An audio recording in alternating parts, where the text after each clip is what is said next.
नमस्कार दोस्तों, चेमे गुया के इस ख़ास एपिसोड में आपका फिर से स्वागत है। ख़ास इसलिए कि 2025 अभी 2 दिन पहले ही हमसे विदा ले चुका है और मैं इस बार चेमे गुया का ये एपिसोड थोड़ा लेंदी रखने वाली हूँ क्योंकि मैं 2025 को अपनी ज़िंदगी के 2025 को थोड़ा रिवाइव करने वाली हूँ या रिवाइंड करने वाली हूँ और कुछ यादें आपके साथ शेयर करना चाहूँगी क्योंकि ये 2025 बड़ा रोलर कोस्टर राइड टाइप की थी और उसकी कुछ वजहें थी। मैं चाह रही हूँ कि मैं ज़रूर आपसे ये बातें शेयर करूँ ताकि अ, आपके साथ ये शेयर करते-करते मैं शायद इसको खुद भी कुछ गुनूँगी, सीखूँगी वापस क्योंकि बहुत कुछ सीखा है इस 2025 से मैंने। तो सबसे पहले तो शुरुआत बहुत अच्छी हुई थी जैसे कि इस बार हमने बोला हैप्पी न्यू ईयर ये वो बड़े जोश से शुरू किया हमने अपना ये साल और ये था कि महाकुंभ की तैयारियां थी तो हमें भी बहुत जोश था कि हम भी महाकुंभ जाएंगे, हम ज़रूर जाएंगे वहाँ पर। तो हमने कुछ ऐसे प्लानिंग करी कि हम गाड़ी में जाएंगे अपनी और अहमदाबाद से होते हुए हम लोगों को निकलना था या हमने क्या रूट बनाया था हमें तो कुछ इतना ध्यान मुझे अभी इस समय ध्यान नहीं है। बट ये ध्यान है कि हम लोग इंदौर तक तो किसी तरह से पहुँच गए थे। मगर उसी समय ये सारी चीज़ें समझ में आने लगीं कि वहाँ पे रश हो रहा है, क्या कहते हैं कि ट्रैफ़िक जैम है। कंटिन्यूअसली फ़ोन पे थे, कुछ मेरे फ्रेंड्स वहाँ पहुँच चुके थे। उन्होंने मुझे फ़ोन किया, "भई देख के निकलना वहाँ से क्योंकि बहुत रश है, हम लोग बहुत घंटों तक सड़कों पर हैं।" कुछ एक लोग थे कि हम नहीं, नहीं, नहीं हम चल रहे हैं आगे-आगे आपके चलिए आप हम। बट समहाउ मेरे पास क्योंकि मेरे पेट्स भी हैं, मेरे पेट किड्स भी हैं, चुलबुल और माऊ। तो उनके साथ हम ये रिस्क नहीं ले पाए कि अगर उन्होंने हमें कहीं दूर रुका लिया, तो हम तो पैदल जा ही नहीं पाएँगे क्यों बच्चों को गाड़ी में कहाँ हम छोड़ेंगे। तो हमने फिर मन मसोस के हमने कहा चलो ठीक है, हम लोग वहाँ पर इंदौर में ही रुक गए और इंदौर में फिर हमको सौभाग्य प्राप्त हुआ कि हम ओंकारेश्वर गए, महाकाल गए, बगलामुखी गए, हमने वहाँ पे बहुत अच्छे दर्शन किए। हमने वहाँ स्नान किया शिप्रा नदी में, वहाँ पे भी एक संगम है 3 नदियों का। वहाँ पे स्नान किया तो कुछ ऐसा लगा कि चलो अ, अच्छा ही हुआ, कोई बुरा नहीं हुआ। हाँ, हम महाकुंभ तक नहीं जा पाए बट हमारे फ्रेंड्स के ज़रिए हमारे परिवार जनों ने हमें वहाँ का पानी में जल लाकर दिया, गंगा जल लाकर दिया और हम लोगों ने स्नान का फ़ायदा तो उठाया, उस तरह से डुबकी नहीं मारी पर हमने अपनी बाल्टियों में किया। तो ये तो एक सफ़र रहा। मगर हमें अहमदाबाद कुछ लोगों से मिलने जाना ही था वापसी में। बट हम कुछ दिन पहले ही अहमदाबाद पहुंच गए क्योंकि अब हम आगे प्रयागराज नहीं जा पा रहे थे। तो हम यहाँ आए, हमने उन लोगों से मुलाकात की, कुछ प्रोफेशनल रीज़न्स थे जिनमें वर्कशॉप्स थी, जैसे मेरा आयाम चलता है बच्चों का क्लब, उससे रिलेटेड कुछ अपनी एड एजेंसीज़ के लिए हम लोग हमने मीटिंग करी। अब उसमें जो हमें लोग मिले उन्होंने हमसे बातें करी कि नहीं, नहीं आप आइए, आप यहाँ बहुत काम है आपके लिए और आप करिए। हमने कहा नहीं इतनी जल्दी तो मतलब आना-जाना लगा रहेगा। तो हाँ, ये बातें हुई कि चलिए कुछ आप बॉम्बे में रह के काम करेंगी और कुछ हम लोग बीच-बीच में इंटरवल्स पे अहमदाबाद आएँगे और हम यहाँ पे आके काम करेंगे। तो बहुत ज़्यादा एग्ज़ैजरेटेड वे में अगर ना कहूँ तो बहुत सारे लाइक वादे ये हो गया, आइए जी आप ज़रूर यहाँ बहुत कुछ होगा। मैं 2-3 बार एक्चुअली आई भी यहाँ पर और वर्कशॉप्स हुई भी हमारी, सक्सेसफुल वर्कशॉप्स हुई, लोगों से मिले, अच्छा एहसास हुआ कि हाँ, यहाँ पर और विज़िट्स की दी जा सकती हैं। पर ये कभी नहीं सोचा था कि हम मुंबई से अहमदाबाद ही शिफ्ट हो जाएँगे। अब यहाँ से शुरू होती कहानी इस तरीके की कि लोग आपकी ज़िंदगी में आते हैं और कुछ लोग जो आपके साथ जीवन में चल रहे होते हैं, आपके बहुत अपने, चाहे उनको रिश्तेदार कह लीजिए या जिन दोस्तों को आपने रिश्तों जैसा मान लिया होता है। बहुत सारी बातें जब वो आपको बोल देते हैं और आपका दिल ऐसा होता है कि सब पे विश्वास कर लेते हो आप तो, अरे ये हो जाएगा, ऐसा कर लेंगे, वैसा कर लेंगे। आप बस देखिए तो सही, या कुछ ऐसे लोग जिन्हें अपनी ज़ुबान पे कंट्रोल ही नहीं होता है। उन्हें पता ही नहीं होता है कि आप अपने अपने क्लोज़ रिश्तों से आप कैसे बात कर रहे हो। कितना फॉर ग्रांटेड ले लेते हो आप एक रिश्ते को, कि आप कुछ भी बोल देते हो। तो कभी-कभी क्या होता है, जो इंसान सहता चला आ रहा हो, जो बोल नहीं पा रहा हो, वो एक जगह पे जाके कहीं वो शीशा चटक जाता है। वो एक सब्र का प्याला टूट जाता है। तो इतनी डीपली में तो मैं नहीं जाऊँगी, बट हाँ, कुछ ऐसा हुआ कि कुछ वादों पे और कुछ की ठेस से हम 25 साल बाद मुंबई से अहमदाबाद आ गए। मगर अब जब मैं उन पन्नों को पलटती हूँ, तो वैसे लगता है कि it was all unplanned from our side. हमें नहीं पता था क्या होने वाला है। टेक्निकली सही बताऊँ तो मैंने अपनी ज़िंदगी को कभी प्लान किया ही नहीं। आई थिंक जो करते भी होंगे, वो भी उन्हें लगता होगा कि वो करते हैं प्लान। बड़ी प्लानिंग से हम चल रहे हैं, बट ऐसा होता नहीं है। जो होना होता है, वो ऊपर की लीला बहुत अच्छी चल रही होती है।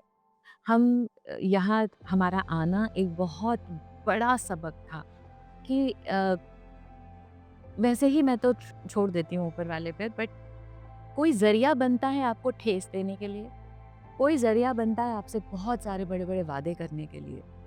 मगर अल्टीमेटली वो पीछे एक प्रभु की लीला चल रही होती है कि आपके साथ उस सफ़र में क्या आगे होने वाला है, और अगर उस पे आप भरोसा कर लें, तो आप टूटते नहीं हो। हमने उसी चीज़ पे शायद भरोसा किया, हम किन्हीं के वादों पे आ गए और किसी की ठेस की वजह से आ गए। मगर जब हम यहाँ आए, तो हमें लगा कि इतना बुरा नहीं हुआ हमारे साथ। आज जब मैं अपने आप को देखती हूँ, आज 6 महीने हो गए हैं हमें अहमदाबाद आए। पर अब मैं देखती हूँ तो मुझे लगता है कि नहीं यार, it was good, it was a nice change. बहुत एक अच्छी सोंधी, ऐसा लगता है कि ताज़ी हवा हमारी ज़िंदगी को छू गई। हमें बहुत अच्छे लोग भी मिले। हमारी एजेंसी क्रिएट हुई यहाँ पर ट्रेनोलॉजी मीडिया के नाम से, जिसमें हम लोग एड्स बनाते हैं, सोशल मीडिया हैंडल करते हैं, कॉर्पोरेट फ़िल्म्स बनाते हैं और व्हाट नॉट, बहुत कुछ है। पॉडकास्ट हम लोग कर रहे हैं। पॉडकास्ट तो ख़ैर बॉम्बे में भी मैं करती थी, पर यहाँ नए सिरे से हमारे फिर से पॉडकास्ट शुरू हो गए। तो ओवरऑल मैं ये कहना चाहूँगी सबसे कि कभी-कभी हम लोगों को बोल तो देते हैं कि क्योंकि उस समय आपका दिल टूटा हुआ होता है और ये बोलते हैं कि ये इसकी वजह से हुआ, बट सच बताऊँ तो ऐसा होता नहीं है कि अ, मुझे लगता है माफ़ करके आगे बढ़ जाना चाहिए। ज़रिए लोग ज़रूर बन जाते हैं। लोग थोड़े याद भी रह जाते हैं कि कुछ कुछ ज़रिए ऐसे बन जाते हैं कि यार इसकी वजह से हमें यहाँ पर नुकसान हुआ। मगर वो नुकसान शायद लिखा हुआ होता है और हमें उन्हें माफ़ करके हमें आगे बढ़ जाना चाहिए, क्योंकि ओवरऑल जब आप देखोगे ना, तो उसके पीछे की एक वजह नज़र आएगी और कहीं ना कहीं आपको लगेगा कि नहीं, it was plan by him, या जो भी ऊपरी सत्ता है। अगर उन्होंने आपके लिए कुछ प्लान किया है तो वो गलत नहीं हो सकता है, चाहे वो शरीर के साथ हो या आपके मानसिक स्थिति में कभी कोई गड़बड़ हो जाए। कहीं ना कहीं अगर आप उसको प्रसाद समझ के ले लोगे तो अच्छा ही हो जाता है, जो कि मुझे लगा। तो खैर, ये 2025 हो गया, हम मई तक जब हम यहाँ आए, उसके बाद 6 महीने से फिर बहुत कुछ चेंजेस हुए। अब मेरी बेटी की शादी तय हुई थी बॉम्बे में, हम लोगों ने सारी सारी चीज़ें वहाँ पर बुक करके रखी थी। बट जब यहाँ शिफ्टिंग हुई तो हमको सब नए सिरे से ढूँढना पड़ा। नया शहर, नए लोग, मुझे यहाँ के मार्केट के बारे में नहीं पता, बहुत कुछ दौड़-भाग, बट इन बिटवीन जो लोग हमें मिले, जो यहाँ पे हमारे लोकल फ्रेंड्स बने, जो हमारे साथ अब हम लोग काम भी कर रहे हैं उनके साथ, पर दे वर सो काइंड। उन्होंने इतनी अच्छी हमारी मदद करी, हमें समय पे बताया यहाँ पे ये जगह है, हमारे साथ-साथ गए।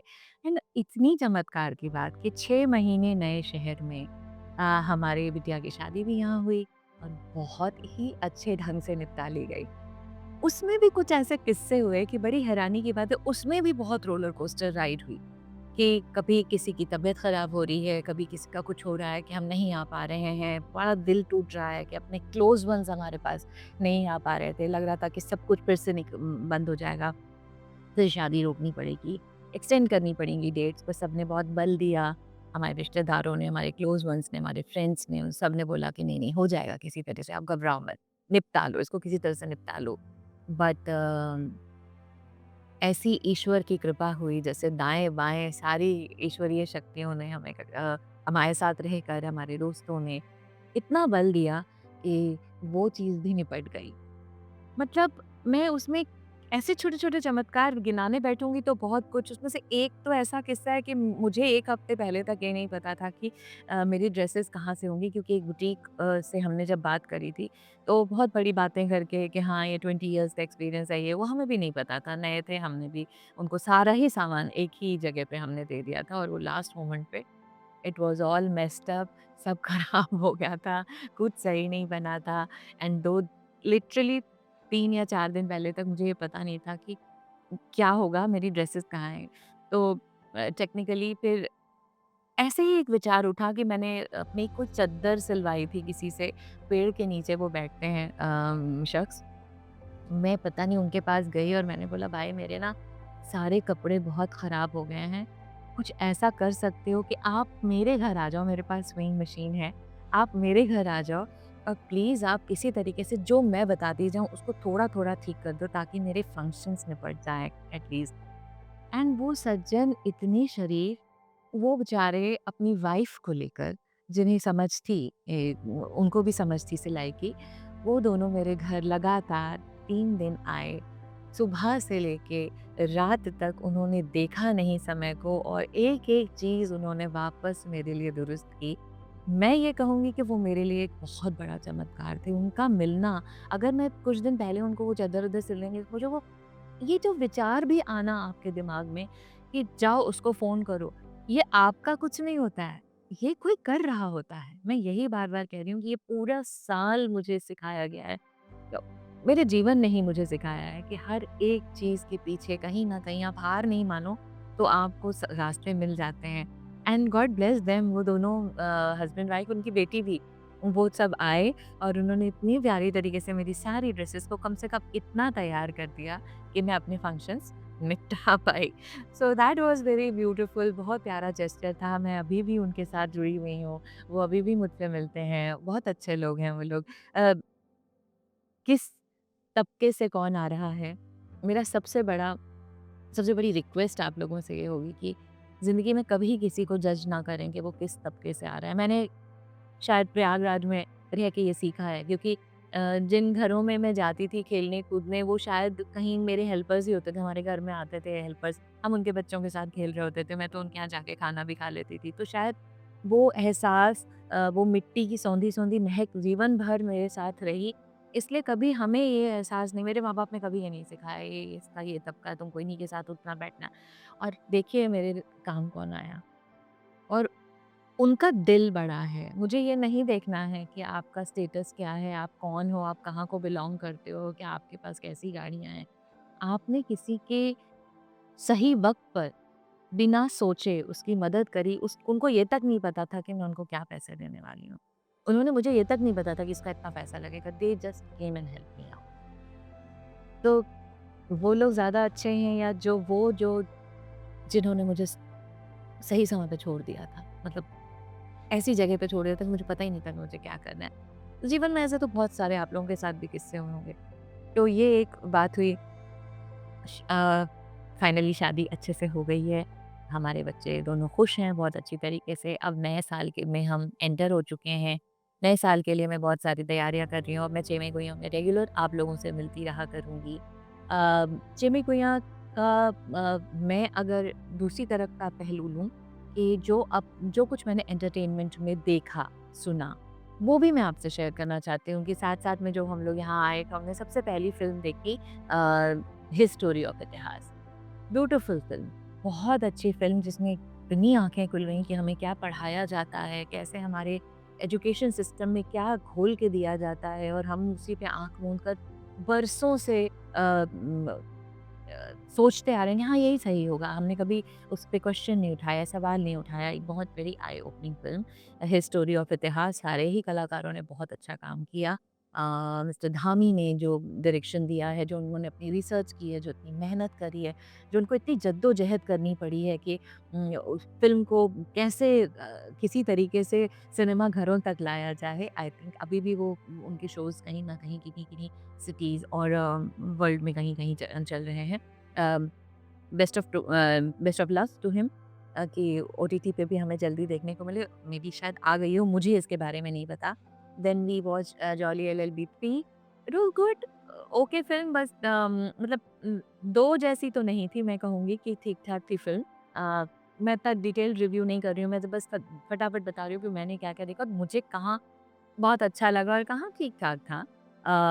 नरसिम्हा मैंने देखी। नरसिम्हा मतलब यही कह सकती हूँ, क्योंकि इतना प्राउड फ़ील होता है कि हमारे भारत में बनी वो फ़िल्म है और बहुत ही ब्यूटीफुल, मतलब किसी-किसी जगह पे तो आपके ऐसे रोंगटे खड़े हो जाते हैं, स्पेशली जब वो पहली बार वो जब वो डूब रहा होता है और उसको जब वो गोद में उठाते हैं विष्णु भगवान, वो इतना रोंगटे खड़े कर देने वाला सीन था कि आँसू बहे जा रहे थे, पता नहीं लग रहा था। It was a beautiful movie. Then Mirai देखी हम लोगों ने। मैं उतना उस पे नहीं जाती हूँ, ठीक थी मूवी, मुझे उतनी ख़ास पसंद नहीं आई। Taj Story was a good movie, again eye opening movie, बहुत अच्छा उसमें काम था। कहीं-कहीं पे मुझे खिंची हुई लग रही थी, बट अदरवाइज़ मुझे ओवरऑल अच्छी फ़िल्म थी। देन हमने देखी धुरंधर। धुरंधर तो अगेन चुम्मेश्वरी वाली बात है, वो बहुत ही प्यारी फ़िल्म थी। उसमें स्पेशली मुझे इतना एक्शन पसंद नहीं आता, बट समहाउ मेरी आँखें नहीं हट रही थी स्क्रीन से, क्योंकि वो इतना रियल दिखा रहे थे कि लग रहा था कि करा कैसे होगा इन्होंने। स्पेशली वो जो मोटरसाइकिल से कोई किसी को घसीट रहे हैं, फिर वो उछल रहा है, वो जेन्युइन लग रहा था कि सच में इसको टक्कर लगी हुई होगी, ये इतना उछला होगा। और फिर जो भी वो खून-खराबा जो भी होता है, देख के डर तो लगता है, बट उसका बैकग्राउंड स्कोर, उफ़! बहुत ज़्यादा अच्छा था। अक्षय खन्ना जी को बहुत ज़्यादा इसमें सब लोगों ने तारीफ़ करी है, नो डाउट वो अच्छा काम करते हैं। बट मुझे ऐसा लगा कि अ, कहीं अंडरकरेंट संजय दत्त को उतना नहीं एप्रिसिएशन मिला, जबकि मुझे संजय दत्त की परफॉर्मेंस सच में बहुत अच्छी लगी। अपार्ट फ्रॉम विक्की, ये अपने रणवीर तो अच्छा करते ही हैं, बट जो संजय दत्त ने किया है, वो पता नहीं वो थोड़ा अंडररेटेड रह गया। अक्षय खन्ना भी ठीक थे, उनको म्यूज़िक मिली, एंट्री मिली, एंड उनका स्पेशल स्टाइल जो मुँह का है, दैट्स ओके, अच्छा था। बट धुरंधर बहुत अच्छी फ़िल्म थी, हम वेट कर रहे हैं उसके सेकंड पार्ट के लिए। मैं डिटेल्ड रिव्यूज़ अब आगे कभी बनाना शुरू करूँगी। अभी तो फ़िलहाल जो मैंने देखा वो मैं बता रही हूँ। मेट्रो इन दिनों देखी, क्वाइट ओके। देन ओटीटी पे मैंने कुरुक्षेत्र देखा, जो सीरीज़ थी, माइंड ब्लोइंग। मतलब इतना खूबसूरत एक तो बनाया है, उसके बाद जिन्होंने डबिंग करी है वो इतनी सुंदर है, मैं सभी का नाम तो नहीं ले पाऊँगी, बट जैसे साहिल वैद ने कृष्ण को डब किया है। अभी कृष्ण को डब, क्योंकि मैं डबिंग इंडस्ट्री से हूँ, आवाज़ की दुनिया से हूँ, तो वो मैं बता सकती हूँ कि आवाज़ उनकी बहुत खूबसूरत है, उन्होंने बहुत अच्छा काम किया और भी बहुत कलाकारों ने, मुझे कहीं पे भी कुछ ऐसा नहीं लगा कि हाँ, एक आध जगह पे कहीं उर्दू वर्ड का इस्तेमाल हो गया था। मुझे वो ध्यान नहीं है, पर मैं कभी आगे हुआ तो मैं ज़रूर बताऊँगी जहाँ पे बदला जा सकता था। अदरवाइज़ उन्होंने बहुत सोच समझ के शब्दों का इस्तेमाल किया है। और अ, स्पेशल मैं एक नाम लेना चाहूँगी, पवन कालरा, जिन्होंने दुर्योधन को डब किया था। मतलब मैं उनसे सामने मिल के भी मैं उनको ये बात बोल चुकी हूँ और मैं होपफुली अगर वो मानेंगे कभी तो मैं उनके साथ पॉडकास्ट करूँगी। अ, पता नहीं यार, वो मेरे बहुत अच्छे दोस्त हैं, मगर दुर्योधन को डब करना या तो आप चिल्लाते ही रहो या आप गुस्से में ही रहो। मैंने देखा है दुर्योधन, मतलब लाइव भी जब आप जब महाभारत आता था तो एक्टिंग करना, उसमें एक्टिंग आप कर रहे हो तो समझ में आता है, बट जब आवाज़ के ज़रिए आप किसी को डब कर रहे होते हो, उसमें आपका क्लीशेड ना ना हो, वो बहुत सँभाल के पवन काला ने सच में दुर्योधन को जान दे दी थी। मैं स्पेशली उनको मेंशन करना चाहूँगी। इसलिए नहीं कि वो मेरे दोस्त हैं, बट डेफ़िनेटली मैं बार-बार ये सबको बोल चुकी हूँ कि आप ज़रूर देखिए, जिन्होंने नहीं देखा है कुरुक्षेत्र, इस न ध्यान से सुनिएगा उनको, कि जहाँ पे उनका दर्द है, जहाँ पे उनकी कहीं-कहीं एक कसमसाहट है, वो जिस तरीके से उन्होंने वो किया है, बहुत ही खूबसूरत। Thank you so much. मैं फिर से बोलूँगी उनको कि आपने ये डब किया, और जिन्होंने डब करवाया उनको शुक्रिया। बहुत अच्छी डबिंग थी। ज़रूर देखिए अगर कुरुक्षेत्र नहीं देखी है। देन मैंने भागवत चैप्टर 1 देखी। जीतू जी के लिए मैं बोलूँगी, हाँ, उन्होंने एक नया, जितेंद्र ने काम किया है विलेन के रोल में। अच्छा था। एक अच्छा चेंज था। थामा देखी मैंने, कुली देखी रजनीकांत जी की। बारामूला मैंने देखी, उसको मैं बहुत अच्छी फ़िल्म बनाई है उन्होंने।